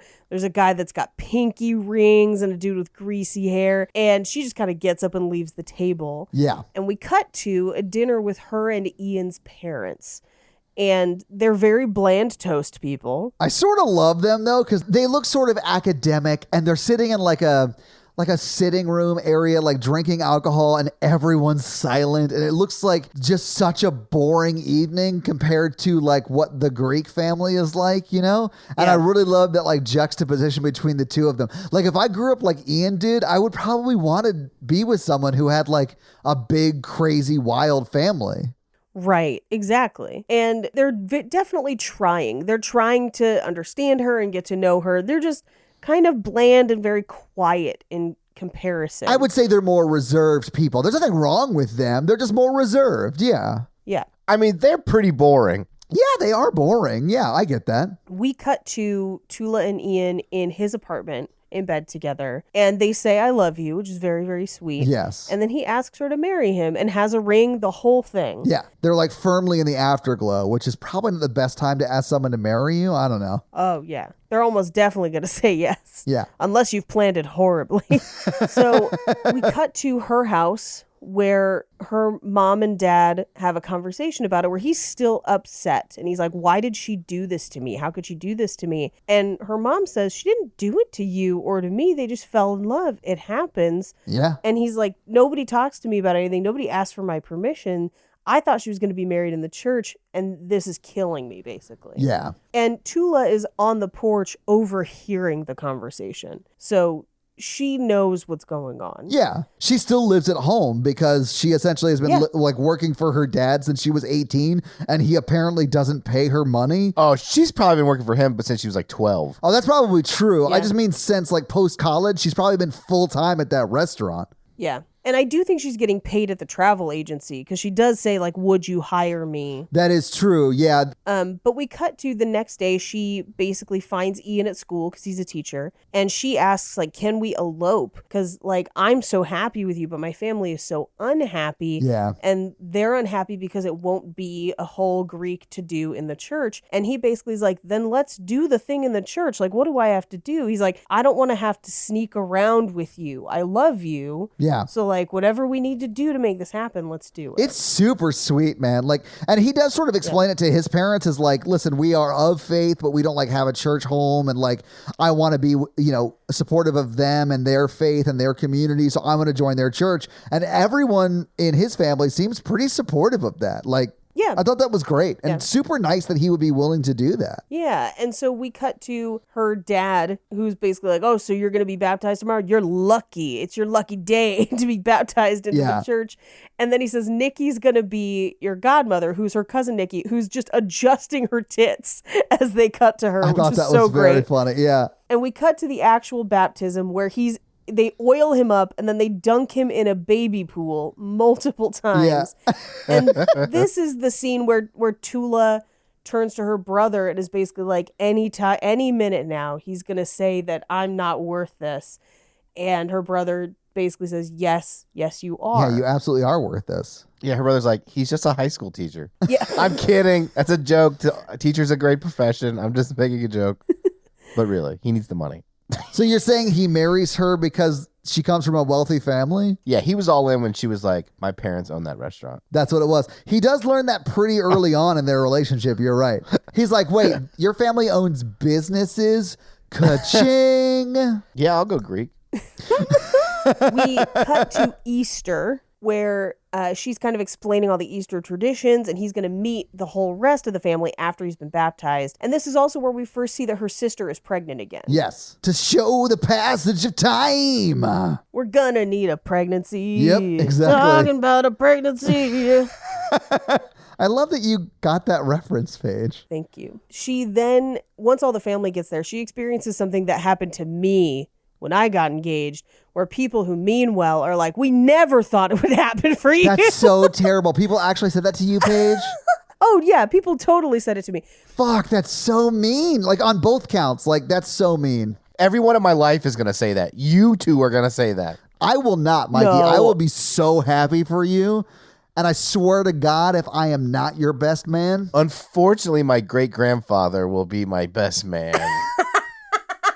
And anyone who spoke ill of him doesn't get to go to the wedding. Yet again, Paige, I have been upstaged by someone named Duty.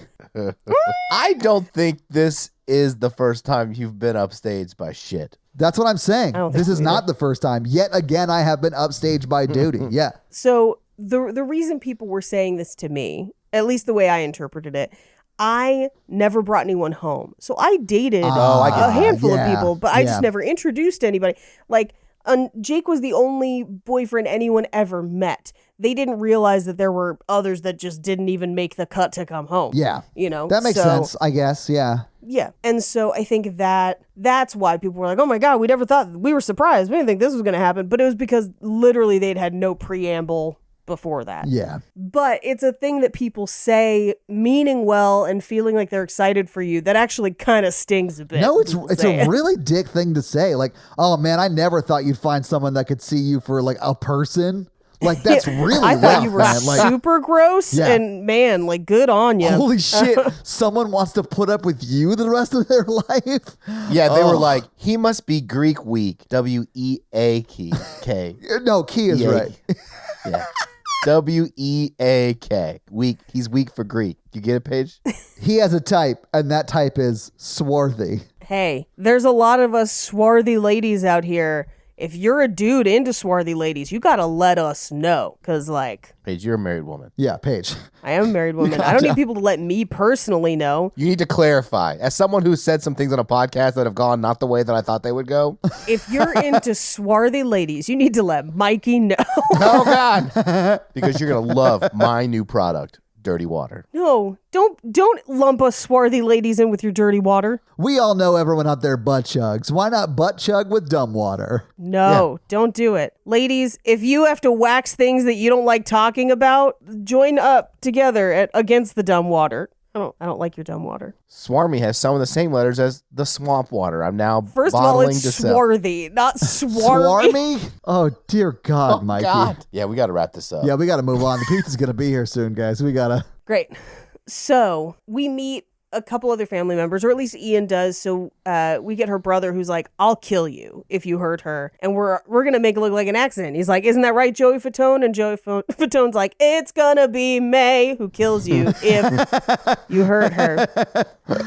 Hey, oh my God, guys, it's April 30th. Yeah, I know. And honestly, Right now. And honestly, it's 11:04 p.m., so it is almost May. Yeah. Yeah. Speaking of May, Dirty Pop, my new dumb water brand. Carbonated dumb water. It's just like dumb water, but it's got carbonation. Welcome. Have a nice bottle of Dirty Pop. Butt chug some carbonated water to clean out those hard to reach places. I hate you both. It's organic and plant-based. Yeah. Fuck you and your plant-based. Algae's a plant. And it is a key ingredient in Dirty Pop. Where would you two be without me? Probably pitching some terrible ideas on Shark Tank. Do you like to get sick? Dirty Pop. Do you need to call out of work, but you don't want to lie? Drink Dirty Pop. Are you afraid of COVID but don't want to take a free vaccine, but do want to pay $49.95 to butt chug some water? Dirty Pop. It tastes like apples. It won't go in your mouth, but it does taste like apples. Trust us. Yeah, it goes in your butt, but you'll still taste the apples. Just water that people used last Halloween to bob for apples. Just like apple-flavored LaCroix. Just a whisper of apples. So this is the scene where Aunt Vula touches his hair and just kind of like grips it It's for so a bit. funny. I love that. She's like, "Can I touch your hair?" And then she like crinkles her fingers through it, and she's like, "Oh." Oh, She's just really liking it. Yeah. And she also invites him over, yes. This is where she learns he's a vegetarian. and she like yells it, and the whole family's like, "What?" I love that. Yeah, and she's like, "Oh, don't worry, I'll make lamb. I'll just make lamb. It's fine. Yeah, don't worry That's about that's how my family is with my brother's girlfriend, because she doesn't eat red meat. And we're like, well, we'll just go do a roast. Or chicken, or turkey, or fish. We'll do a roast, Paige. You could do a pork roast. That's not a red meat. Stay out of my family. Okay. You know what? I'll just keep eating sous vide red meat with my wolf husband, and it'll be fine. Anyway, we cut to, she goes to dinner with his parents, and it's very quiet. And this is where they kind of explain that they're going to be getting married in the Greek Orthodox Church. it. Yeah. And she pulls out her wedding planner binder that Nikki made for her, And it looks which is very funny. insane. Well, it's because, like, some people get really into planning their weddings. Yeah. And some people just don't.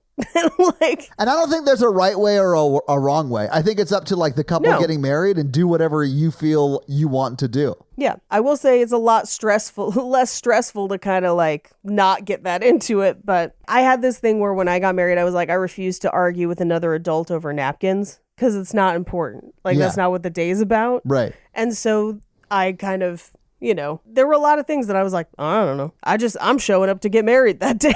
Yeah. But yeah, so she's got this crazy binder, which is pretty fun. And we cut to her house, and they're trying to narrow down the guest list. And she's like, "Dad, we're trying to keep it small. Like, we're trying to keep the price down. It's like you would invite you'd rather go bankrupt than insult anybody." And he's just like, "Hey, I came here with no money to make a good life for you. This is how I want to do it. Please let me do this." And this is also where we see her mom spit on her nephew's head, Yeah. which is, it's a Mediterranean thing for sure. It's the first time we see it, but it does set up that they do this, and they do it throughout the Yeah, rest they get of the movie. spit on at the wedding. Yeah. Yeah. Well, and they don't really spit on you. It's kind of more of like an affectation. It doesn't, you don't end up with loogies in your hair or anything, but it keeps Yeah. the devil away. Apparently. Yeah. But this is also where we reveal that her mom already bought invitations. So They're terrible, too. They are terrible, and they spell his parents' names wrong. Ian's parents are listed as... yes, Rodney and Harry instead of Rodney and Harriet. And then Nikki shows up to show them the bridesmaids' dresses that she just kind of decided on. And a lot of this is Tula just kind of like, this is out of her control. And she's kind of like, you know what? Sure. Yeah.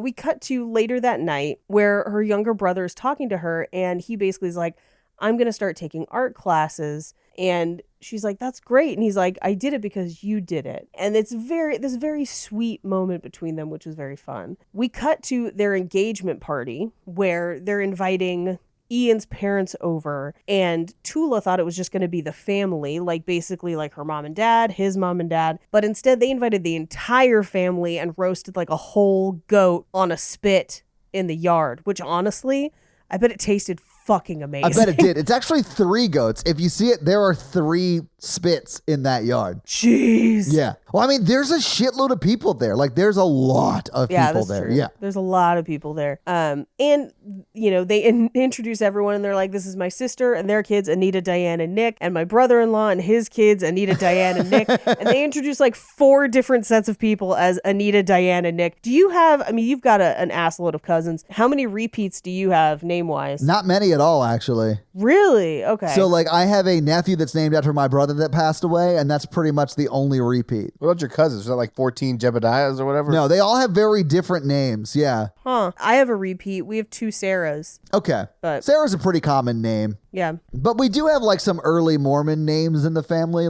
Oh, those are fun. Like, my brother's middle name was McKay, and that's named after a prominent Mormon family that we are, related to. I mean, my brother Logan is named after the Logan Temple in Utah. Like, yeah. So, like, we do have some of the Mormon naming, but everyone sort of had their own name, you know? Okay. There aren't even that many juniors, honestly. I'm a junior. So, Ian's parents come and they bring a bundt cake. And the Greek family doesn't understand it, so that's why they put a flower in it, because they think there's a hole in the cake. It's just, like, insane to me that she would not know what a bundt cake is. I mean, that, believe it or not, bundt cakes are both regional and cultural, and they come from a different part of Europe. So, like, Okay. It's possible that she didn't. No, I mean, I guess. Yeah, that's fine. But it just seemed wild to me. Angelo and Nick make him say things in Greek that are not nice again. They do this a bunch of times. I love it. I love the one time Nick makes him do it, and they immediately realize it was Nick, so both his dad and his mom, His mom slap Nick. Yeah. And then kiss his head. Yeah. But they bring Ian's parents inside, and Aunt Vula sits down with them, and this is where she has I had a lump, it was my twin, Oh. this whole thing. They give them spanakopita and ouzo, and lots of ouzo. Oh, they get drunk. Yeah. Well, it's pretty easy to get super drunk on ouzo if you like the taste of it. So, but they end up super duper drunk. The entire thing is super overwhelming. And as they leave, the overwhelming nature of it is kind of interpreted by Tula's parents as them not liking them and thinking they were uncivilized or not classy, I guess. Yeah. But this is where we get the dry toast family.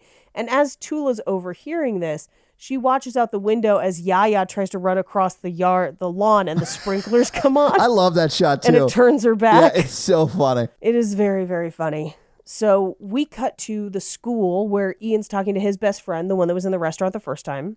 And he's like, hey, I can't have you be my best man, but, just know that I would have asked you. It's just the way that the wedding is going to go. It's a little bit different. Yeah. And his friend is basically like, why are you doing all this for this one person? Like, what is it worth it? And he's basically like, yeah, it is. I love her. Yeah. Like, it is worth it. Yeah. For this, which is very sweet. Like his friend says something like, her family's kind of got you by the short hairs. And he's like, yeah.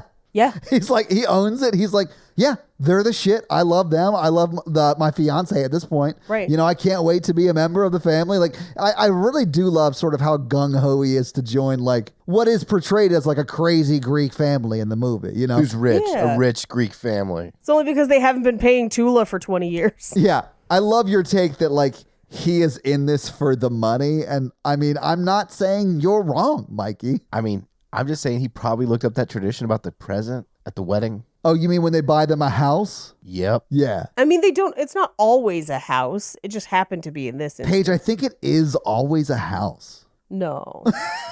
No, I mean, clearly it's not a house all the time. Yeah. It could be a cat from the shelter, so you could have a friend. That's your culture. That's not the Greek. I was about to say I love cats, and I was like, oh, wait, that probably like is my culture because I have 5 of them. So she's up in her room with her mom, and basically asking her mom, like, is this killing dad? And her mom is like, he just wants you to be happy. Yeah. Like, we came here so you could live a good life. And this is part of it. And there's growing pains, but like, we love you and want you to be happy. And this is where Yaya comes up and brings essentially the flower crowns that she wore at her wedding and the photos from her wedding and her when she was a younger girl. Yeah. And it's this very touching moment of essentially 3 generations of women coming together around this wedding. It's really sweet, very man. sweet. It is super Yeah, sweet. it makes me cry every time. Yeah. We cut to the next morning, which is the morning of the wedding, and we see her parents' house filled with gifts, including a bassinet, which I find hilarious. Yeah. But they do end up needing it, so lucky. Yeah. So Tula wakes up. She needs to get the band picked up from the airport, and literally an entire army of bridesmaids is getting ready downstairs. That's when they notice that she has a huge zit on her face. They all kind of rush to help her cover it up and help her get ready.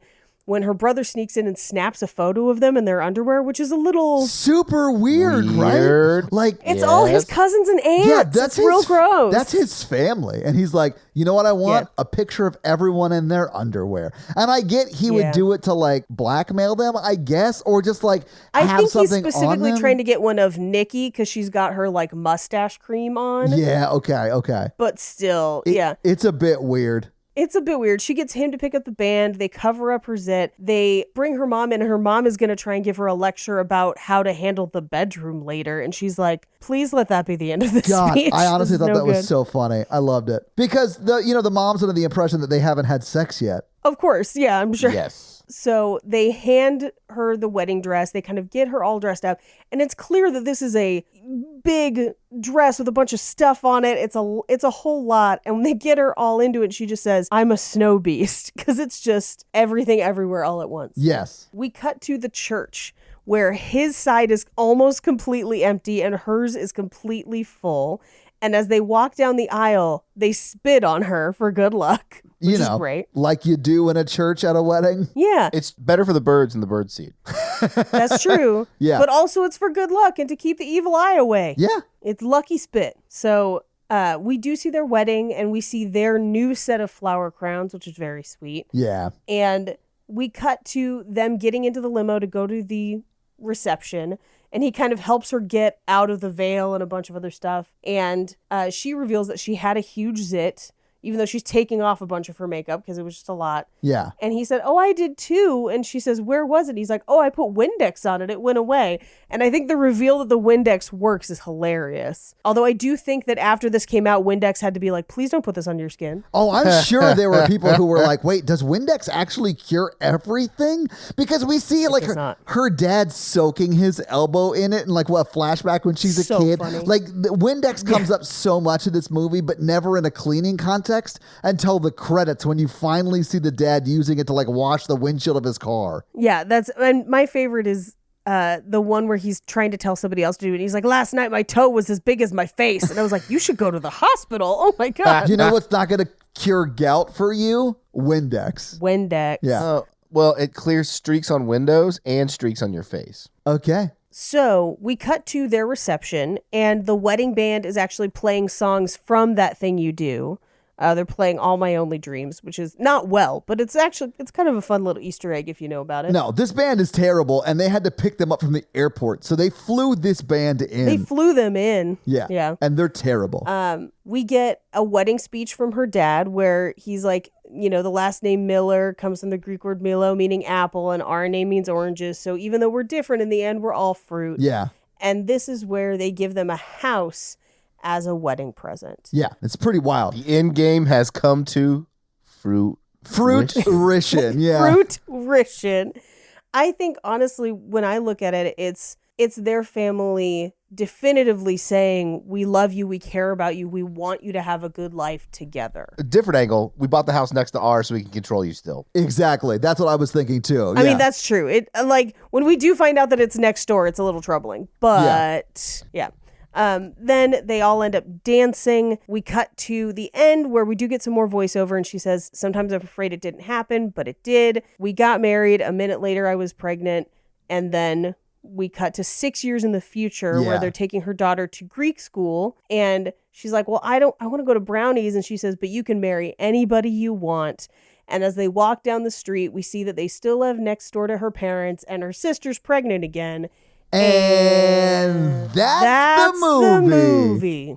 So having seen the movie, having talked about the movie, what do you guys think about My Big Fat Greek Wedding? It's really sweet. It's got a good message. It holds up. Yeah, I agree. I think it both holds up and has a good message. Yeah, I still really love this movie. Yeah, definitely. I was pleasantly surprised with how well it holds up. Like, really, the biggest problematic stuff is that the dad is like sort of racist, but he is and super sexist, but he is sort of played as like this goofy, sort of out of touch character. He's not portrayed as like, yes, he is sexist and that is the right way to be. You know what I'm saying? Yeah, he's everyone's racist grandpa. Yes. Yeah. But yeah, I dug this movie back in the day, still dig it. It's definitely worth watching. Do you think they're still together? Absolutely. I mean, we know 6 years in the future they have at least a kid, and I think they probably are, yeah. Yeah, I do too. Yeah, I think they're still together. I mean, Ian's going to be hanging out until Gus dies and he gets the inheritance, and then they probably will break up. 100%. Yeah. Yeah, I think for me, we kind of talked about this a little bit earlier. This is one of the healthier romance movies we've seen where the genesis of their relationship is very healthy and sweet. Yeah. And not fraught with drama. And so I think they did get to know each other on a deep level and they love each other. And so I hope they're still together. Me too. Yeah. I do too. Yeah. But Paige, do you have some fun facts for us? I do. Well, here it is with your fun facts. Big Greek fun facts. So in the movie poster and also in the movie, whenever you see the title of the movie, the E's in the word Greek and the E's in the word wedding are made to look like the Greek letter sigma to make it look more Greeky. But sigma is actually S, not E. Yeah. So to someone actually reading it in the Greek alphabet, it reads, my big fat ding. So just a fun one. I sort of love that, and I don't know why. So let's talk about the one-woman show that then begets this movie. Yeah. In 1997, Nia Vardalos, who did come up in Second City, came up in Second City and grew up in Canada, wrote and performed a one-woman show based on her family. And when asked about it, she has said that she took every Greek wedding she'd ever been to, including her own, and on a scale of 1 to 10, I turned it up to 11. Okay. So essentially, it's a heightened version of it. Now, she was doing this one-woman show primarily in Canada for a while, and then took it to Los Angeles, where the Hudson Theater did a 6-week run of the show. Now, the Hudson Theater's not a large theater. It's a small black box, but they oversold the 6-week run of the show after she sent flyers to every Greek church in Southern California. So they sold it out and had to extend it. That's awesome. Good. That's great idea from her. That's Good amazing. thinking. Yeah. So Rita Wilson, Tom Hanks' wife, Right. who is also Greek, attended one of the performances with some friends and went backstage after the show because she's famous, so she can. Yeah. And she told Nia Vardalos it should be made into a movie, and then sent Tom Hanks back a week later to watch it. And so he then is like, this should absolutely be a movie. Yeah, because he's not going to argue with his wife. No, of course not. But she had actually been approached by multiple companies to make it into a movie. Oh, really? And there were multiple versions that people had pitched. So one of the companies that wanted to buy it wanted to turn it into a story about a Hispanic family instead. So they wanted to rewrite it. Okay. Disney was interested in buying the story, and that was one of the closest ones that happened. They wanted it as is, but they wanted Marissa Tomei to star in it. Okay. I could sort of see that. That would have but- also been good, though. Yeah, I like Marissa Tomei a lot. Yeah, but it'd be that trope of ugling up Marissa Yes, Tomei. exactly. And I really like that it's hers. It's her story. Yeah, I think this is Nia Vardalos' movie. Yeah. I can't see it without her, personally. Yeah, and I love that she is the star. And there really is no reason why she shouldn't have been. Yeah. And Rita Wilson and Tom Hanks agreed. So that's why she ultimately lets them produce. So she did not believe that they actually wanted to. And one of her friends had been calling her and pretending to be Tom Hanks to kind of prank her about it. Oh, my So God. when Tom Hanks actually called, she had to make him convince her it was him. That's awesome. funny. Yeah. But they also had a stipulation that her husband get to be in it because her husband, Ian Gomez, met while she was still in Second City in Chicago and wasn't Greek, but got baptized in the Greek Orthodox Church and won her family over. And they had gotten married about 4 years before she did the one-woman show. Okay. So that was kind of an extra thing. The other thing that had stopped some of the other production companies from letting her be in the movie is that the character's supposed to be 30 and she was 40 by the time the movie gets made, and they let her do it anyway. And to be honest, she doesn't look out of place. She doesn't look too old or anything. Yeah, no, she looks great.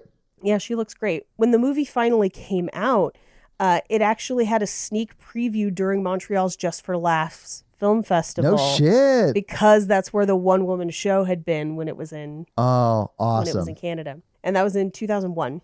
So, because this doesn't actually come out till 2002, even though they start making it in like 1999. So, the line of, I'm the head of this house, but the woman is the neck and she could turn the head however it wants, actually came from her mother. Her mother gave her that line for the movie. Oh. Wild. Okay. Yeah. And she did say that her dad at one point did tell her she should get married because she was starting to look old. Oh, that's so sad. So I would say that sometimes dads say things and they don't think of how mean it could be in the moment. And then looking back, they're like, oh, yikes. Yeah. Sorry, here's $125 for therapy. Everyone on the bride's side at the wedding are all members of Nia Vardalos' family. Oh, really? That's awesome. Yeah. Now, Andrea Martin, who plays Aunt Vula, is from Second City, and she's actually Armenian, but Nia Vardalos had always wanted to work with her because she was Second City, but like long before Nia Vardalos was. And so she wrote that character with her in mind. So that character was written for her to do, which is pretty great. And the scene where she grabs Ian's hair and it's just like too long on the hair, she's like, has her hands in his hair for just like a beat and a half too long. Yeah. Because she forgot her lines. Oh. And so just kept playing with her hair. But they liked the take so much they used it anyway. That's great. The actor who plays her father came out of retirement to do the movie. The guy who plays Gus? Yeah. Yeah. Yep. Now, John Corbett had gotten the script but hadn't been able to book an audition for the movie because he was shooting Serendipity, which would come out the year before. And while he was still in Canada talking about the script he had read, he basically told his friend that he wished he'd had a chance to audition, but he couldn't. The scheduling didn't work out. It just so happened that in that same restaurant, overhearing that conversation was the producer and Nia Vardalos. Just unknowingly, they're in the same restaurant at the same time. They overhear him talking about how he wanted to be in the movie. So they walk over and talk to him and offer him the part in the restaurant. What? Yes, audition unseen. They're just like, it's clearly you. And to be honest, he's great in it. He is really great in it. He does a great job. Yeah. Yeah. Now, the movie's set in Chicago, but almost all of this movie is filmed in Canada, and it has a large Greek population, and they all volunteered to be extras. And they volunteered not just for extras, but also craft services. They didn't have to pay for almost any craft services on this movie because every Greek restaurant in town just donated food. Oh, I love that so much. Where they would just like show up with it. It's pretty great. That is amazing. Yeah. I mean, it is, but like Greek food every day would get old. I don't know, man. I love Greek food. Yeah. It'd take a while though, because Greek food's pretty dope. It is pretty great. So the scene where they're driving to the restaurant in the morning, where they look kind of sad, it was the last scene filmed for the movie, and they were sad because everyone else had finished the movie, and so it was just the two of them. It was the last day. When Tula's on the porch in her nightgown, you can actually see Eros, the Greek god of love, in the background behind her. Oh, cool. Yeah. So when the movie came out, her parents, Nia Vardalos' parents, didn't really understand how big it had gotten. But she said, hey, I think something huge is happening because they've never seen a film playing in so few theaters that is seen by so many people. And her mom just said, that's nice. Now, can you take the chicken out of the oven? Which is great. Just like, it's just like, that's cool. That's kind of like when I told my parents that I had gotten a spot at South by Southwest, and they were like, that's nice. What is that? Yeah. Like, good for you. I don't know what that is. So there is a short-lived TV series. There's only 7 episodes. John Corbett doesn't come back for it. Yeah, I remember that. But Nia Vardalos does. Nia Vardalos does. And then she also writes the sequel, which I did not know that there was a sequel. It's not as good. I can imagine. I've never seen it. And this, finally, I guess, last fun fact, this had one of the longest theatrical runs for a film in the home video era. So basically, from the point that you could buy VHSs or DVDs when you could actually watch movies at home. Movies stopped being in the theater for as long as they used to because you could watch it at home. Yeah. And since that advent, this movie has been in the theaters longer for pretty much than any movie since then. That's awesome. It plays for a full year and some change. Yeah. But those are your fun facts. Well, thank you for those fun facts. I have a little bit of an update on if they're still together. Oh, no. Yeah, so it was announced on July 3rd, 2018 that Vardalos had filed for divorce from Gomez. So they are no longer together after 23 years of marriage, which is a long time. Like, they made it for a while, yeah. Let's talk some box office. And Paige, you mentioned that you might know a lot of this, so it may just be Mikey guessing. Yeah, so, I do. Mikey, what do you think the production budget for My Big Fat Greek Wedding was back in 2002? $1 million. All right. The production budget actually was $5 million, which is not nothing, but it's not a whole lot. Especially considering what the movie ends up making. Yeah, it does pretty well. But if you adjust for inflation, that's around $8 million today. Now, this movie came out, or premiered, if you will, on April 19th, 2002, and it was number 20 in the theater the week it came out. It was beat by Scorpion King, Changing Lanes, Murder by Numbers, The Rookie, and Panic Room. And of course, it was 20th that week, so there are a bunch of other movies than this one. It was only released on 108 theaters. Slow burn. It got a small release at first and then a wide release much later on. Yeah, exactly. Yeah. This is like one of those movies that was like a word of mouth powerhouse. And it was in the theaters for a little over a year, like you said, Paige. I mean, in the first weekend, it made almost $600,000. And then as it gets into more theaters, moves further up the rankings in the weekly rankings, and eventually ends up the week of August 30th, September 6th, and September 13th. Those weekends was the number 2 movie in America, the 20th through 22nd week after its release. I'm pretty sure we saw this in October of that year. Oh, yeah. So we saw it after it was a huge hit already, but it had been in theaters for almost a year at that point. Yeah, so the first time it's in the top 5 is actually the week before it hits number 2, August 23rd, and it was 4th that weekend. It remains in the top 5 until the weekend of November 1st when it falls to 6. So pretty much from end of summer into early October, it is in the top 5 movies. Like, it did not do great in its opening weekend, but it did great. So, Mikey, that brings me to my next question. What do you think it made domestically in its box office run? $165 million. Okay, Mikey, you're not super far off. The total was $241.4 million. So if you adjust that for inflation, that's $385 million. Now, it did get an international release, and that international release was made $133.4 million to put the total box office for the worldwide for this movie up to $374 million. Almost 375. It's 374.8. And if you adjust for inflation, that is almost $600 million. It's one of the highest earning romantic comedies of all time. Yeah. Remember, it was a budget of $5 million that made 347, and that's not even including the home market performance, which sadly I don't have, but it probably made tens of millions of dollars in that home market. Oh, yeah. Like I own this movie. I think my money. parents do. I think my sister does. Like, I'm pretty sure everybody has a copy. Yeah. So this movie made tons of money. Yes. Anyway, that is your box office. So, Mikey, do you have a review for us to read? Yeah.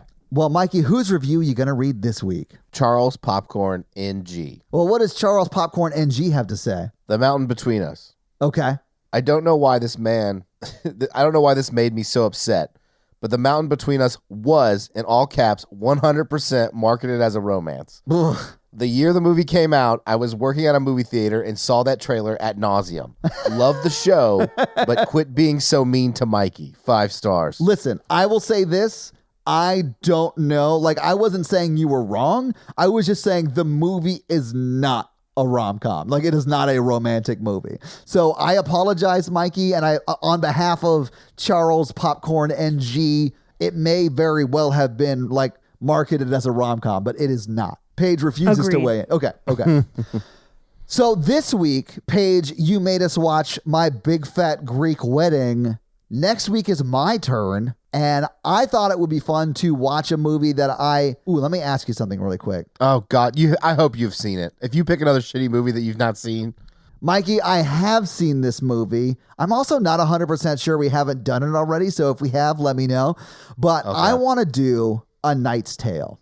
We have not done it yet, Okay. and I'm very excited. I really want to do A Knight's Tale because there's like Paul Bettany's in this movie.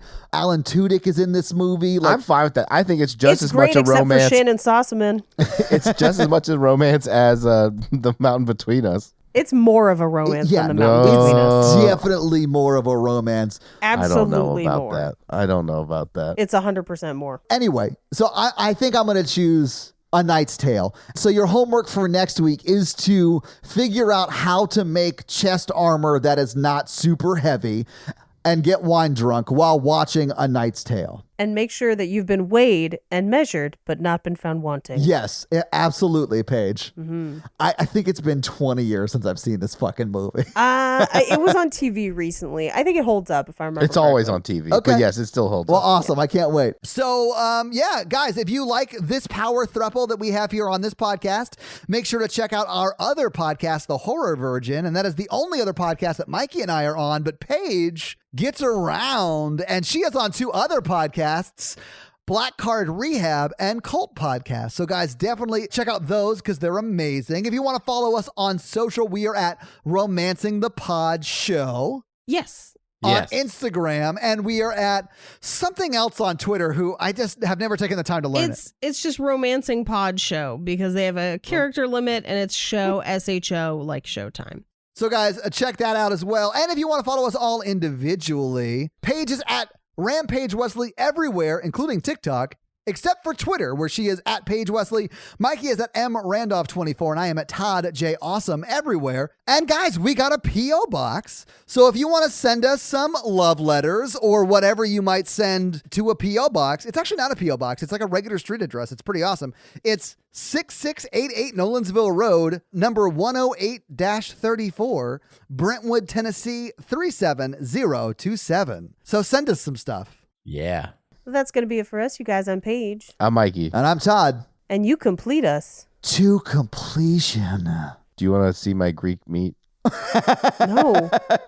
Do you have like some of that tzatziki sauce? Because that shit's real good. Oh, yeah, that's going to make a difference. I'm not even sure if it's called tzatziki sauce. I just know Tzatziki's has you it. Tzatziki. You can get the sauce. Oh, you know what? out of- I'm out. I don't want to. Nope. I don't Nope. want to pull the white tzatziki sauce out of your Greek meat, Mikey.